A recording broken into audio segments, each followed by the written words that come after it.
Cool Suresh வந்து ரீசெண்டாக வெளியே வந்து ஒரு இன்டர்வியூவில் பல விஷயங்களை ஓப்பனாக பேசியிருக்கார். அது என்ன அப்படின்றத பார்த்து தெரிஞ்சுக்கலாம்.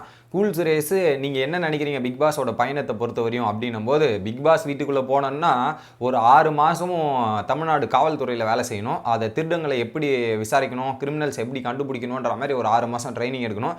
இன்னொரு 6 மாதம் வந்து கிரிமினல்ஸ் கூட இருந்து கிரிமினல்ஸ் என்னென்னலாம் வேலை பார்க்கணுன்றத ட்ரைனிங் எடுத்துகிட்டு பிக் பாஸ்க்குள்ளே போனால் தான் பிக் பாஸ் கேமையே விளையாட முடியும் அப்படின்ற மாதிரி இப்படி ஒரு போடு போட்டார். என்ன சார் இப்படி பேசுறீங்க அப்படின்ற மாதிரி தான் இருந்தது.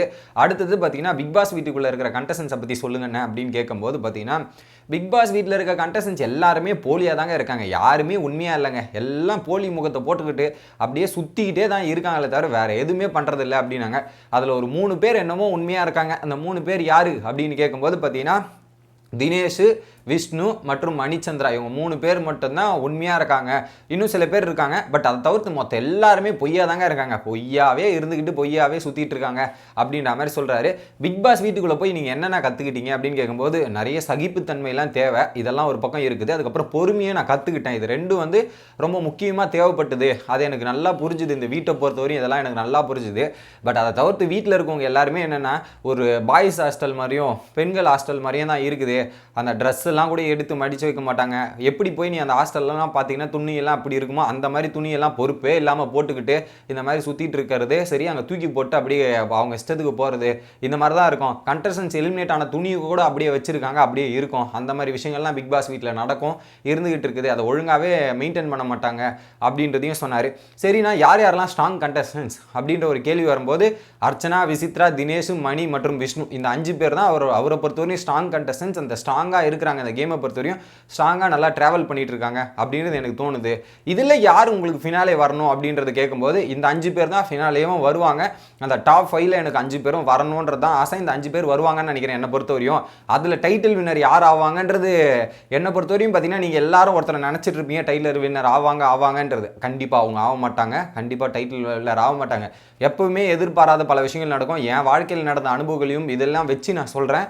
வேற ஒருத்தர் திடீர்னு ஒரு புது டைட்டில் வினராக ஆகிற மாதிரி சான்ஸ் அதிகமாக இருக்குது. நீங்கள் வேணால் பொறுத்து இருந்து பாருங்கள், நான் சொல்கிறது நடக்குதா இல்லையா அப்படின்றத வெயிட் பண்ணி பாருங்கள் அப்படின்றதையும் சொல்லியிருந்தார். அடுத்ததாக பார்த்தீங்கன்னா, என் வீட்டில் வந்து என்னை திட்டுனாங்க இந்த வீட்டை விட்டு வெளியே போனதுக்கு. நாங்கள் எல்லாம் நல்லா தானே இருக்கோம், இதெல்லாம் இருக்கும், நீ ஏன் வீட்டை விட்டு வெளியே வந்தா, நீ வீட்டிலே இருந்திருக்க வேண்டியதானே, இதெல்லாம் பண்ணியிருக்க வேண்டியதானே அப்படின்ற மாதிரி வீட்டில் என்னை திட்டினாங்க.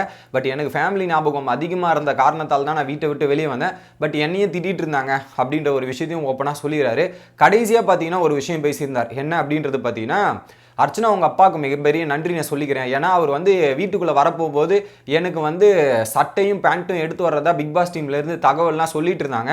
அதெல்லாம் எனக்கு கொஞ்சம் ஷாக்கிங்காக இருந்தது. பட் அவர் எலிமினேட் ஆகிட்டார், இல்லைனா எடுத்துகிட்டு வந்து கொடுத்துருப்பேன் அப்படின்றத சொன்னார். அடுத்ததாக பார்த்தீங்கன்னா, அர்ச்சனா அப்பா வந்து என்னை பாராட்டினதும் நான் கேள்விப்பட்டேன். பாராட்டினதில் என்னோட கருத்தை வீட்டுக்குள்ளே சொன்னார்.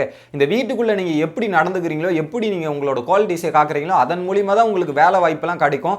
அதன் மூலியமாக தான் உங்களை டேலண்ட்டை ப்ரூவ் பண்ணி வெளியே மிகப்பெரிய சக்ஸஸும் அடுத்த லெவலுக்கு போக முடியும் அப்படின்றத வீட்டுக்குள்ளே சொன்னதான் எனக்கு தகவல் வந்தது. ஸோ நான் சொன்ன கருத்து ஒருத்தராவது சொல்லியிருக்காருன்றது எனக்கு கிளியராக புரிஞ்சிருக்கு.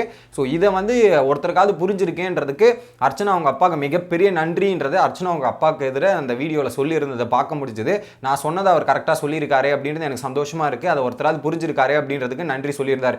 கடைசியாக பார்த்தீங்கன்னா, எப்படின்னா என்னென்ன பிளான் என்னும்போது, ஒரு 3 படத்தில் கமிட் ஆகியிருக்காராம். வெளியே வந்து 3 நாள் தான் ஆகுது. 3 படத்தில் கமிட் ஆகிட்டு இந்த அளவுக்கு இருக்குது. குறிப்பாக வந்து பிக் பாஸ் வீட்டுக்குள்ளே போகும்போது இந்த அளவுக்கு ரீச் கிடைக்குமா, என்ன கிடைக்கும் நான் எதிர்பார்த்தேன். ஆனால் பிக் பாஸ் ஷோ வேறு லெவலுங்க. என்னை வந்து அந்த 60-70 வயசில் இருக்க ஆட்களுக்கெல்லாம் கூட பிடிச்சி என்னை வந்து பாராட்டுறாங்க. இதெல்லாம் என்னால் பார்க்க முடியுது. எனக்கு ரொம்ப சந்தோஷமாக இருக்குது. இந்த எதிர்பார்ப்பு நான் பார்க்கவே இல்லை. சத்தியமாக அது டோட்டலி டிஃப்ரெண்ட்டாக இருக்குது. நானே ஒரு பிரபலமான ஆள்னு நினச்சிட்டு உள்ளே போனேன். இது வேறு லெவலில் நான் ஐப்பு கொடுத்துருக்கு. எல்லாருக்குமே பிக் பாஸ் டீமுக்கும் எல்லாருக்குமே மிக்க மிக்க நன்றின்னு சொல்லி முடிச்சிருக்காரு. இதுதான் அவர் பேசின இன்டர்வியூ. மக்களே, இதை பற்றி உங்களோட கருத்து என்ன அப்படின்றது கமெண்ட் பண்ணுங்கள். வீடியோ பிடிச்சிருந்தா